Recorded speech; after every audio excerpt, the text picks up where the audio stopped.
नमस्कार मु आस्ट्रोलोजर जाग्ञसेन आचार्य मुझे आपको तथ्य देवी लग्न कुंडली ଥିବା ग्रह मान कारक एवं मारक विचार बाबद देखो आज्ञा यहाँ गोटे लग्न कुंडली मन रखु ये लग्न कुंडली जो 12टा घर अच्छी एवं 12टा राशि पाई उद्दिष्ट मेष वृष मिथुन कर्कट मीन पर्यंत यही जगह हूँ आज्ञा केवल मेष राशि ये केबे चेंज हुए ना यही जगह केवल वृष राशि है किंतु लग्न आज्ञा बदली जाए कार कौ लग्न कार मेष लग्न कार कर्कट लग्न कार तुला लग्न हेले लग्न घर जोटा सेटा हला सेई व्यक्ति विशेष पाई 1 नंबर घर सपोज आपनकर मेष लग्न ता माने हला आपनकर एइटा हला 1 नंबर घर सपोज आपनकर तुला लग्न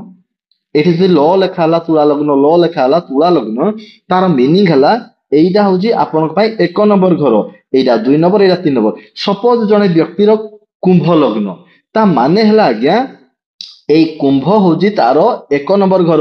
एटा 2 नंबर एटा 3 नंबर एटा 4 नंबर सब आंटी क्लॉक वाइज आपण हिसाब करिके घर मान को गणिबे जोडा लग्न सेडा हला 1 नंबर तापर आंटी क्लॉक वाइज आपण 2 3 4 करिके गणिबे क्लियर हे गले। अच्छा गोटे गुरुत्वपूर्ण कथा आज मु आपन को कहिबी देखंतु प्रत्येक लग्न कुंडली आज्ञा लग्न अर्थात 1 नंबर घरर पंचम घरर एवं नवम घरर अधिपति सब बेले जोग कारक होता जोग कारक माने कौन माने सेई ग्रह गुड़िक से व्यक्ति को सब लाभ दियंती बेनिफिट दियंती भल कराती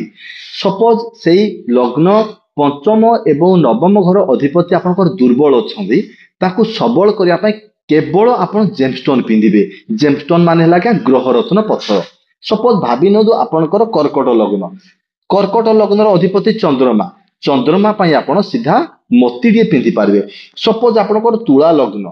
यार 5 नंबर अधिपति होती 1 2 3 4 5 माने कुंभ राशि मालिक किए आज्ञा शनि भगवान तेणु शनि आप सीधा नीलम टे पिंधि पारे ये जोड़े भी था शनि आपन को बेनिफिट देवाटा देवे 1 5 एवं 9 1 है लग्न 5 नंबर है दिमाग बा लव अफेक्शन अर्थात बुद्धि विद्या ज्ञान और संतानर घर एवं नवम है आज्ञा माने भाग्य एवं पितृ माने पितार एवं धर्मर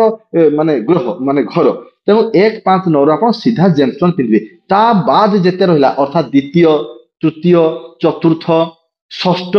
सप्तम अष्टम दशम एकादश द्वादश एगुड़िकर है आज्ञा